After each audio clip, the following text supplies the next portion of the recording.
जुड़ चुके हैं। बहुत शुक्रिया आपका संजय सिंह जी, हमें समय देने के लिए। आज आपने प्रेस कॉन्फ्रेंस की और आपकी पार्टी ने ये वायदा किया है कुछ हाफ और माफ का, तो उत्तर प्रदेश में भी आप वही फ्री वाली पॉलिटिक्स लेकर आ गए?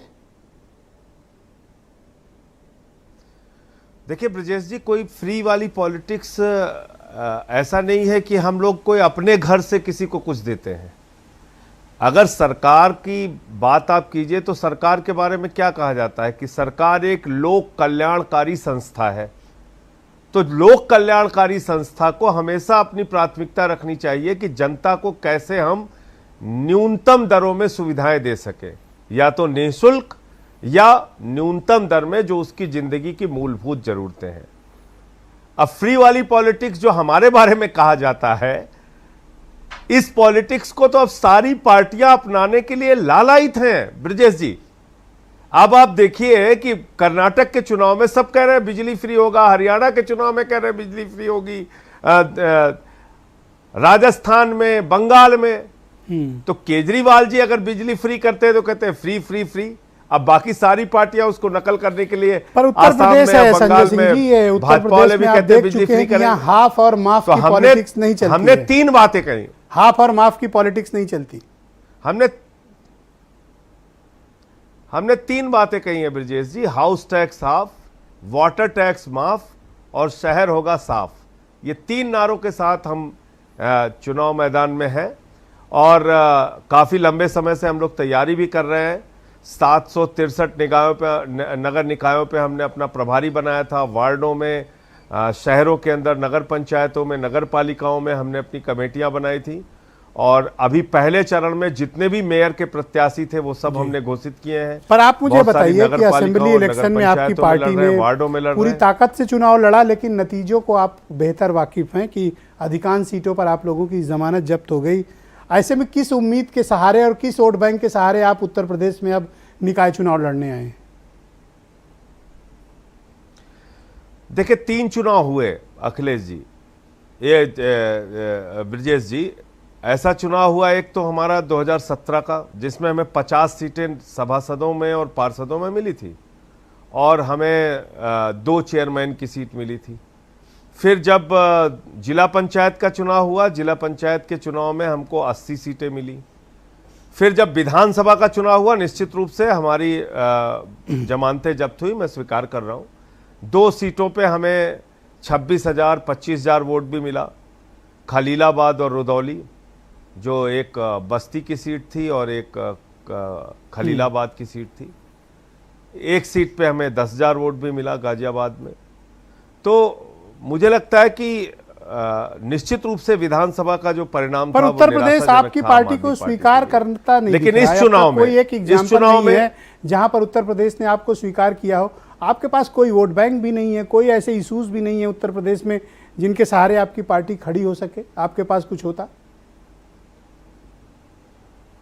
देखिए ब्रजेश जी, ये आप नहीं कह सकते, क्योंकि सबसे ज्यादा लड़ाई लड़ने का काम जमीन पे हमारे कार्यकर्ताओं ने किया। हर मुद्दे पे संघर्ष किया, वो चाहे टीचर्स का मामला हो, वो चाहे भ्रष्टाचार का मामला हो, वो चाहे हाथरस कांड हो, मतलब जो भी बड़ी घटना, चाहे विकास दुबे वाला कांड रहा हो, कोई भी बड़ी घटना अगर आप उत्तर प्रदेश की उठा लें तो उसमें आम आदमी पार्टी मजबूती से उसने जमीन पे लड़ाई लड़ी। हमारे कार्यकर्ता जेल गए, लाठियां खाए।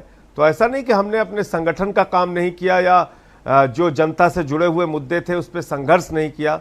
जब लखीमपुर का कांड हुआ, आपको याद होगा, 52 घंटे तक मुझे पुलिस वालों ने एक गेस्ट हाउस में कैद आजकल मैं देख रहा हूं कि आप एक रोज एक प्रेस कॉन्फ्रेंस करते हैं और किसी न किसी पर आरोप लगाते हैं। तो ये आरोपों की राजनीति के पीछे का कारण क्या है? कुछ मकसद क्या है आप लोगों का? डेली एक आरोप, आरोपों की राजनीति, आरोपों की राजनीति। देखिए, आरोपों की राजनीति आप समझ रहे हैं ब्रजेश जी। कौन सी आरोपों की राजनीति मैं कर रहा हूं? मैंने तो साफ साफ ये कहा कि भाई एक हिंडनबर्ग की रिपोर्ट आई जिसमें यह कहा गया एक पते पर 6 कंपनी बना के 42,000 करोड़ रुपए का काला धन अडानी की कंपनी में लगाया गया है, मॉरिशस से इंडिया में। तो उसकी जांच होनी चाहिए कि नहीं होनी चाहिए? हमने ये बताया कि सुप्रीम कोर्ट ने कोयला की खदानें रद्द की, भारत की सरकार ने एक्ट बनाया, बावजूद इसके नियमों को, कानूनों को ताक पे रख के अडानी को कोयला की खदानें दी गई। उसी को पोर्ट, उसी को सी पोर्ट, उसी को कोयला, उसी को गैस, सारा आकाश से लेके पाताल तक एक व्यक्ति को। संजय सिंह जी, आपने आरोपों की श्रृंखला तब शुरू की जब मनीष सिसोदिया को जेल भेजा गया, तो उसके पहले आप लोग नहीं बोल रहे थे इस विषय पे। ये एकदम गलत बात है, ये एकदम बिल्कुल गलत बात है। और मैं सिर्फ ये कहना चाहता हूं कि आप रिकॉर्ड उठा के देखिए, किस मामले में नहीं बोले हम लोग, कौन सा ऐसा प्रकरण है जिसमें आवाज नहीं उठाई। और अडानी का भ्रष्टाचार कोई मनीष सिसोदिया की गिरफ्तारी से लिंक है? अडानी का भ्रष्टाचार तो कब से चल रहा है। अगर सरकार नहीं सुन रही आपके आरोपों को तो आप कोर्ट जाइए। अगर आपके पास एविडेंस है तो आप कोर्ट जाइए, क्यों नहीं जा रहे हैं? ब्रजेश जी, रोज ईडी और सीबीआई दर्जनों लोगों को बुलाती है, पूछताछ करती है, उनके घरों पे छापेमारी करती है। आपके टीवी चैनल पे आधिकारिक रूप से इस बात को कह रहा हूं, 11 मेल सीबीआई को, 11 मेल ईडी को, 11 मेल सीबीसी को मैंने भेजा, समय मांगा खुद मिलने के लिए, एक मेंबर ऑफ पार्लियामेंट होके, कि हमें अडानी के भ्रष्टाचार की जानकारी आपको देनी है। मिलने के लिए समय नहीं उनके पास, दूसरे के घरों में छापेमारी करने के लिए समय है, गिरफ्तारी के लिए समय है। मैंने अडानी के घोटाले की जानकारी देने के लिए मेल लिख के टाइम मांगा, कोई मिलने का समय नहीं दिया जा रहा है।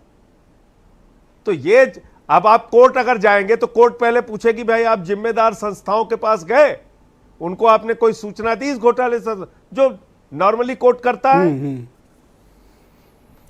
लौटकर उत्तर प्रदेश आते हैं, आपने सब पर स्टेटमेंट मैंने आपका देखा, अतीक अहमद पर या उमेश पाल पर आपने कुछ बोला नहीं। आपने देखा यहाँ किस तरह से मर्डर होते हैं, चाहे उमेश पाल का हो चाहे अतीक अहमद का हो। आपकी सिक्योरिटी वगैरह तो ठीक है संजय सिंह जी? मैं तो सिक्योरिटी लेके चलता ही नहीं ब्रजेश जी, मेरे पास तो होमगार्ड भी नहीं है। आपके दर्शकों के लिए और आपके लिए और भाजपा के लिए ये जानकारी मैं दे दूं, मैं होमगार्ड लेके भी नहीं चलता। हां, लेकिन किसी से डरता नहीं हो, ये बात बिल्कुल तय है। बेबाक तरीके से लड़ता हूं, किसी से डरता नहीं हो। मुझे किसी की सिक्योरिटी नहीं चाहिए, कोई सिपाही नहीं चाहिए, कोई दरोगा नहीं चाहिए, कोई होमगार्ड नहीं चाहिए। आपने बताया नहीं कि अतीक अहमद के मर्डर पर आपकी ओपिनियन क्या है, आप कैसे इसको लेते हैं? देखिए दोनों घटनाएं, चाहे वो उमेश पाल का हो या अतीक अहमद की जो घटना है, उसकी एक विस्तृत जांच हो और पूरा तथ्य सामने आए, क्या है इसके पीछे की। जितना एग्रेसिवली आप विकास दुबे मर्डर केस में आप और आपकी पार्टी जिस तरह की राजनीति और जिस तरह का आंदोलन, धरना प्रदर्शन और बयान दे रही थी, अतीक और उमेश पाल वाले में आपने चुप्पी साध रखी है। न वो एग्रेशन है, न उस तरह की राजनीति है। क्या सिलेक्टिव पॉलिटिक्स करते हैं आप लोग? ऐसा बिल्कुल नहीं है, ऐसा बिल्कुल नहीं है, ऐसा बिल्कुल नहीं है। आप विकास दुबे का मामला भी देखिए। विकास दुबे ने जब सिपाहियों को मारा तो उन परिवारों से जाके मिला, सारे सिपाही जो शहीद हुए थे, जो पुलिस वाले शहीद हुए थे, उन परिवारों से जाके मिला। लेकिन जब खुशी दुबे को जबरदस्ती करके जेल में रखा गया तो उसके लिए भी खड़ा हुआ। तो यहां तो दो घटनाएं हैं, एक उमेश पाल की भी घटना है और अतीक अहमद की भी घटना है। तो इसकी पूरी प्रकरण की जांच होने दीजिए। आप क्या मानते हैं, ये साजिश है या फिर बदला? अभी इस पे कोई राय देना बहुत जल्दबाजी होगी। हाँ। आप इतना हटबच क्यों रहे हैं? वैसे तो बड़ा बोल्ड स्टेटमेंट देते हैं। नहीं, कोई सवाल ही नहीं हटने बचने का। आप तो मेरी आदत जानते हैं। तो फिर आप ये कैसे मैंने कह कहा सकते ना, हैं? दो आप एक पॉलिटिकल व्यक्ति हैं, एक उमेश पाल का प्रेस कॉन्फ्रेंस करके सबके ऊपर आरोप डालते हैं, और आज मैंने अतीक पे सवाल कर लिया तो आप कह रहे हैं मेरी कोई ओपिनियन नहीं है। नहीं, मैं कह रहा हूं आपको ये लग रहा है कि मेरी कोई ओपिनियन नहीं। मैं कह रहा हूं इसकी जांच होने दीजिए दोनों घटनाओं की। हाँ। उमेश पाल का भी हत्याकांड, अतीक अहमद का भी ये तो बड़ा ताज्जुब है कि जिस राज्य सरकार की किसी जांच पर संजय सिंह को विश्वास नहीं होता था, आज वही संजय सिंह कह रहे हैं अरे जांच हो जाने दीजिए। थोड़ा समझ में नहीं आ रही बात। नहीं, बिल्कुल समझ में आनी चाहिए आपको, क्योंकि ये अपराधों से जुड़ा हुआ मामला है। दो खुलेआम मर्डर हुए हैं, एक उमेश पाल का, उसके साथ एक सिपाही मारा गया, पुलिस वाला मारा गया, बम फेंके गए। यही बात तो विकास दुबे में भी थी। वो कोई धर्मार्थ मामला थोड़ी था, वो भी अपराध का मामला था। हाँ, तो मैं वही तो कह रहा हूं, वो धर्मार्थ मामला नहीं था ना। तो दो बड़े अपराध की घटना हुई, एक उमेश पाल की और दूसरा ये, तो दोनों की जब तक गहनता से जांच नहीं होगी पूरा सच कैसे सामने आएगा, और मैं आपके टीवी चैनल के प्रोग्राम पे कैसे बता सकता हूं? पहले तो रोज प्रेस कॉन्फ्रेंस करके लखनऊ में भी आप आरोप आरोप आरोप आरोप, आपका नाम ही लोग रखते थे संजय आरोप सिंह, वही काम आप दिल्ली में कर रहे हैं। अब जब यूपी की बारी आई और अतीक अहमद जैसे एक सवाल आ गए, तो अब आप हटने बचने की कोशिश कर रहे हैं, साफ दिख रहा है, आपकी आवाज नहीं निकल रही। कोई एकदम साफ नहीं, एकदम साफ नहीं दिख रहा है आपको यह समझना चाहिए कि दो बड़े अपराध की घटना है, एक उमेश पाल की, दूसरी अतीक अहमद की जी। दोनों, उमेश पाल का मर्डर और सिपाही पुलिस वालों का मर्डर, खुलेआम दिन दहाड़े बम फेंक के गोली मारना, इसको कौन तो जस्टिफाई जिस तरह से अतीक अहमद का ओपन मर्डर हुआ लाइव कैमरे के सामने, आपका कोई सवाल नहीं है? इसीलिए कह रहा हूं, मैं इसीलिए आपको कह रहा हूं, मैं इसीलिए आपसे कह रहा हूं कि इस पूरे प्रकरण की, पूरे घटना की गहनता से जांच होनी चाहिए, पूरा तथ्य सामने आने दीजिए जी। हर मामले में तुरंत बोलना, जल्दबाजी करना ठीक नहीं है। और ये बात वो संजय सिंह कह रहे हैं जो रोज इसमें बहुत सारे तथ्य, बहुत सारी स्टोरी चल रही है, बड़े ताज्जुब बहुत की बात सारी है। अभी और क्या क्या देखना बाकी है राजनीति में हम लोगों को। कभी भी तथ्य के विपरीत नहीं, कभी भी तथ्य के विपरीत नहीं। बहुत बहुत शुक्रिया। प्रेस कॉन्फ्रेंस मेरी बता दीजिए जिसमें मैं तथ्य के विपरीत जाके बात मैं बहुत धन्यवाद देता हूं कि आपने अपना कीमती वक्त हमारे दर्शकों के लिए निकाला। आपका बहुत बहुत धन्यवाद संजय सिंह।